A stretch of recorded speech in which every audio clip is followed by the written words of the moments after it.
Eagles, welcome back to more shenanigans. So, I got a couple things I want to talk about. One is what do we need to do? Pardon my voice.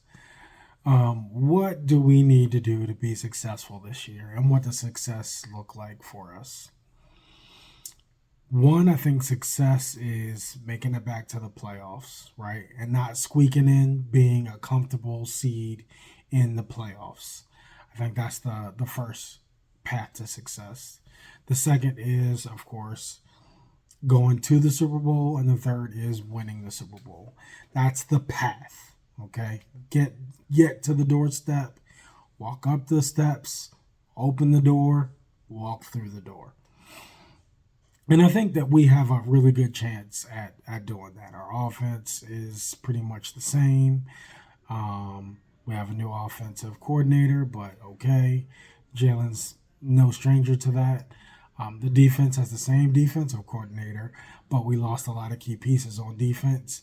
I think we have some good backfills and some people that are ready to step up, but only time will tell. It may take them a couple of games to get in sync and to really gel the same way it was last year when we were 2-2, had the bye, and then came out firing on all cylinders. I never really judge a season's potential by the first couple of games. It got rust. The starters don't play in the preseason. You got to get your juices flowing or whatever it is. So again, the first four games are, to me, are not indicative of how the season is going to go unless they are just absolutely miserable or absolutely fantastic. I mean, if we are come out dominating, then great. If we come out really slow, then maybe there's a problem. No telling. But I think that we are set up for success. I think 12 wins or more, and we have a real chance to go back and repeat. Another thing I want to talk about now, and I'll come back to that, but this is really bothering me. It's my personal opinion that if you wear an Eagles jersey for 2 or more seasons, maybe 3, that you should never, ever in life put on a Cowboys jersey. You should rather take league minimum waterboy money to play on another team than get paid a big bag to go to Dallas. And here's a prime example that we got coming up that we're going to talk about. Miles Sanders. Okay? Before today, I was a Miles Sanders guy. Booby Miles Sanders was a player for us who held the running back position. He did well, in my opinion. I appreciated his productivity on the field. But here this guy goes talking mad trash about Saquon. Saying Saquon, and I'm going to read it. No disrespect, and of course, and somebody else mentioned this earlier, and I'm going to parrot this. If you say no disrespect, you really, disrespect is coming. Just go ahead and set yourself up, okay? Just go ahead and get your mind ready. If they say no disrespect, the next 3 words are probably disrespectful. No disrespect to Bud, Saquon Barkley. But he wasn't doing all of that in New York. Got a good O-line, so it's cool. I do this, meaning Miles, this is the person speaking. I do this everywhere, and Philly gonna see. They said I wasn't worth the money. I get when he said they, I assume he's referring to the Eagles. So I signed with the team they hate the most. But reality, you went to the Panthers in between this move to Dallas, and the Panthers have moved on too. Now, be that you weren't productive when you were given the opportunity, or they didn't use you right. I don't know. I don't watch Panthers football except for when we played them. So I can't say. So leave it up to somebody else to tell me whether he was balling or whether they stifled him or what happened. But he was at the Panthers, and they moved on, and now he's on the Cowboys. So back to his statement. So I signed with the team they hate the most. I'm in Dallas now, and every snap is personal. Why is every snap personal with the team you used to play for that gave you good production, better production than you had on the Panthers? Why is it personal? I don't get this at all. And though, you know what the funny thing is? He was wearing 26 before Saquon came and had 26 on the squad. Because Swift was wearing 0. So Miles was wearing 26, and then now Barkley has 26. This is complete and utter nonsense. There was a brother I was watching earlier. I wish I could find it because I want to shout him out. Give me a second, please, because I'm a nobody. But for the 3 or 4 people that do watch me, or 100 or thousands or whatever, I like to shout out other creators that I enjoy watching. So it's TK Sports Talk. He was talking about the same topic, right?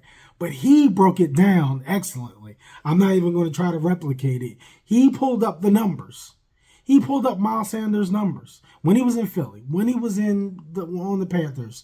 And then he compared them to Saquon's numbers when Saquon was at New York. And I thought this was a good comparison because he was trying to say that Saquon's success is all based on Philly. But Miles, you played behind some of these same guys. And he said that same thing. He played behind some of these same guys, Kels and all those guys, and didn't have the same run. But that wasn't going to be, in my opinion, a slight on him until he started talking about Barkley. That wasn't going to be a slight. I appreciated his productivity while he was here and thought he was great. But now he's running his mouth. And this is the problem with putting on that stupid star that you think you got to do this. I didn't hear a peep of this. It's personal for Philly stuff when he was on the Panthers. I didn't hear a peep of that. Now, the Saquon showed out. It's personal. And, it's all manufactured success. Come on, bro. Come on. That's real petty. And then, y'all open against us. You better hope the defense isn't on their P's and Q's and punching the ball out and forcing turnovers if they give it to you.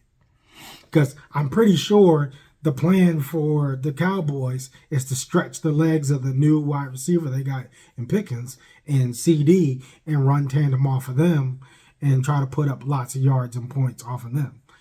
I'm not sure how Schottenheim is going to do. I'm not sure if he's going to be able to curtail the egos and everything and say, listen, it ain't been working for 10 years. Why are we going to keep doing the same thing? Let's change it up. Let's run. Let's have a good run offense and run defense. Hey, a broken clock is right 2 times a day. So maybe they get their head out their tail and do it. I don't know. But if you're given the opportunity after talking this trash and then you do nothing and we stop you, and then add on top of that, if Saquon goes off, all of these statements that you're making just look stupid. I don't understand why young men, and I say this honestly, why they can't do one of 2 things. If you're going to talk, wait until you have the receipts right to talk about it, okay? Meaning, you played the Eagles week 1, you tore us up, you ran all over the field, you stopped Saquon, you did all of these wonderful things, and then you talk trash, right? Because that's past tense. Nobody can take it away from you. But you weren't loud and boisterous beforehand. You were just calm and was like, let me see what happens. Then you can talk, talk your talk. Or say nothing before and say nothing after and just be humble.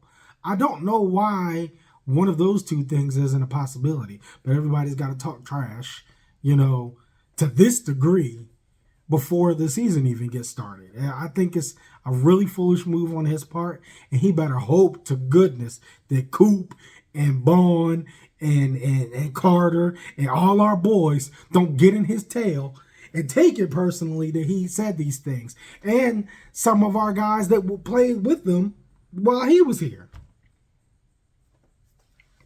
I think it's a bad look. I think it's a real bad look. So if you're an Eagle, please don't go to Dallas. Just don't do it. If there are no other options, if nobody wants to pay you, just retire, okay? Just go do something else. Don't go to the Cowboys. I'm just saying. I didn't like it when T.O. did it. I didn't like it when and you know it didn't sting as bad when McNabb went to the Redskins at the time. I didn't like it, but it wasn't like when T.O. went to Dallas. That really stunk. But, you know, whatever. So another topic I want to talk about before I get back to keys to success is I was really surprised by Nick Wright today. I think that some of the Eagles and Jalen Hurts rhetoric has gotten so bad that even he has snapped out. Not completely, okay? He's not completely zoned out. He still swears that Kansas City is the greatest thing since sliced bread, even though Mahomes has been on the downturn for production. But he really gave Philly a lot of credit for saying that if they can continue doing what they're doing, that they're the team to beat in the NFC. And if the new pieces on defense show up, that he believes that they stand at the top of the pedestal. Now, I agree with that. That's my sentiments exactly. If the defense shows up and the offense just comes back and does what it does, I think that we stand above the rest in the NFC. Well, of course, there are going to be contenders. If the Lions can do well, if the Rams can do well. I don't know why people are kind of high on the 49ers this year. I don't really feel it. I don't really see it, but whatever. But he gave some due credit. But here's what I don't like. And I mean, I guess he's going to attribute it to Patrick's success over the years. He's like, who cares if Patrick still stinks this year? Or not stinks, but doesn't have a monstrous season this year as long as they keep winning.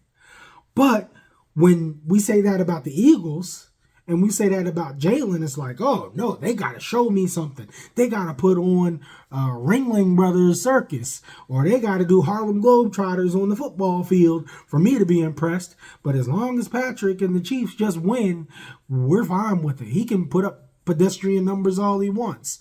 It doesn't have to be stylish. It doesn't have to be this. It doesn't have to be that. Like I said, this could be based on his 17-4, been to 5 Super Bowls, you know, that kind of thing. And if it is, okay. If it's that, okay. I concede to that. I think Jalen's number 2 behind that success because of his up and coming. You know, he's got time. He's got time to get there, to be better and to progress and to put up that kind of continued success. He's been in the playoffs every year, even without super teams. Now, all of a sudden, we're the greatest team to ever play the sport. But he's been there without super teams. He's been there without Saquon. Just like I've said, whatever you ask of him to do, if you need him to throw you a win, he'll throw you a win. If you need him to hand it off and let somebody else do it, he can do that. If you need him to scramble, he can do that. If you need him to read the defenses, he can do that. Whatever it takes to win is what Jalen will do, which is kind of the same thing Nick is saying about the Patriots. So just more continued success for us. And I think that the narrative may or may not change. It doesn't matter. I love my team. I love my team. I love the Eagles. I love them when they stunk. I love them when they're great. It's more fun when they're great, obviously. But if they have a bad year and they're like 0-16, right? And somebody says, "Oh, you're an Eagles fan." Yes, I am. They stink. Yes, they do. Okay? Both things are true. I love them and they stink. That's just it. But right now we're not in that time frame. We're in the time frame where they are good. So I think that it's just a wait and see type of deal with the team, see how everything shakes out. But there is that really, really clear, crystal clear path to success. Hopefully, our new OC was it Patula or something like that. I can't remember his name. Hopefully, he understands the same thing that we're talking about. Do what it takes to win. Scout your teams properly. Cut your offense loose the way that they need to win, and don't try to force anything, which is what these other QBs like to do. Force their way and lose. Let us have our natural way and our natural progression. Dang, there was something else I wanted to talk about. Let me see. Oh, that's right. So what some people say about the top QBs in the league, and I know this is kind of a redundant topic because we had a really long discussion about this, but when these guys do not meet the pressure of the moment, that has to count for something. If they get to where they need to be in the playoffs, you're done with the regular season. Now it's win or go home. And you can't win. But you have our guy who consistently does that. That, to me, is elite. That's just my opinion. And then people say, yeah, even to branch into this, we're talking about the Cam thing where he says, I can't grade Jalen because of his super team, blah, blah, blah.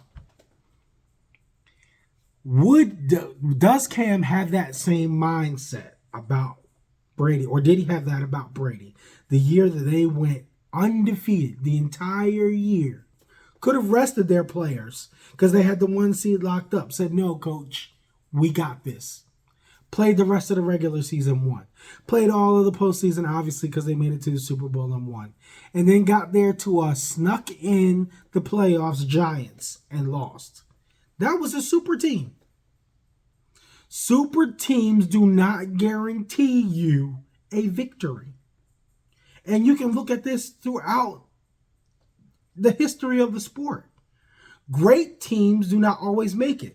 Mistakes, playing different in the playoffs. This is a topic that I've mentioned before. There are quite a few teams that will play one way through the whole season and be very successful, and then get to the postseason and act foolish and forget where they came from, forget what led them there, get scared and try to change it up and be ridiculous for the playoffs. Case in point, Baltimore last year. Running Derek up and down the field, man had, 1,800 yards, 1,800 yards, I think, 19, whatever it was. Then get to the postseason and don't give him the ball. Say, okay, Lamar, now we're done with Henry. Now you do it all. Why? Why? Do what makes you successful. Play teams the way you need to play them to beat them. If you can't do that, then how are you the best? How? I don't get it. I really don't. I think that these types of statements and these types of things are echoed through media and through just multiple people saying them, and it sounds smart or it feels smart, but it just does not pass the smell test. It doesn't. If you have somebody at your job who cannot meet the deadline, they are gone. It doesn't matter how the paperwork looks. It doesn't matter how everything looks. If they can't win it, or if they can't get it done when it needs to get done, they are gone.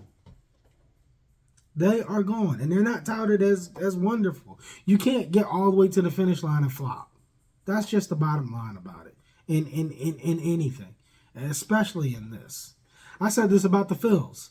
The Phillies do this to me every year. They are explosive. They play wonderfully. They are amazing during the regular season. And then they get to the postseason and crap the bed. It'd be Red October and we all in it and we ready. and then they get to the post and just lay an egg. I hate that. I hate that. The Sixers, before this last season where they were just absolute dog water, they would do the same thing with Embiid. They would be great during the year. Trust the process, and then get to the not the finals. I'm sorry, get to the playoffs, and then be out. They were the Cowboys of the NBA. I hate that. You got to close the deal. You got to keep doing what you're doing what's necessary to win, and not choke. And Jalen Hurts and the Eagles are not chokers, especially my boy Jalen. They're not chokers. The moment's never too big. It is what it is for them. You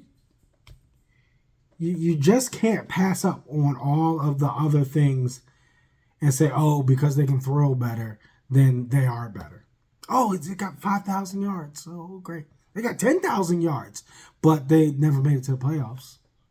Oh, man, that they had 5,000 rushing yards, but they were first-round exits. Oh, they were MVP voting, but got bumped out by a seventh-round team in the first round. Come on. So I am looking forward to the start of the regular season. I can't wait. I am super excited about what I see and what I think. I think the NFC is in an interesting place. Real quick, I think the NFC is in an interesting place with a veteran like Russell. Even though I know everybody's down and out on Russ, he's an upgrade from Drew Luck and Daniel Jones. Say what you want about Russ, he's an upgrade from them. So you got him, you got Jayden, who, if he keeps playing great and keeps being wonderful like he was last year, he's outstanding. You got Dak, who is a regular season quarterback. He is. He's not a postseason quarterback, but he's a regular season quarterback. And then you got Jalen. So you have a potential real slugfest on your hands in the NFC East this year. I'll be interested to see how it all shaves out. But obviously, I think Eagles are number one. I think fighting for number two, I'm just going to really say Giants and Commanders are fighting for number two. And then Dallas is be either 3 or 4. That's just my opinion. And was that it that I can think of? Yeah, that was it that I can think of. If anything else comes up, I'll check back in with y'all another time. Fly, Eagles, fly, go Birds.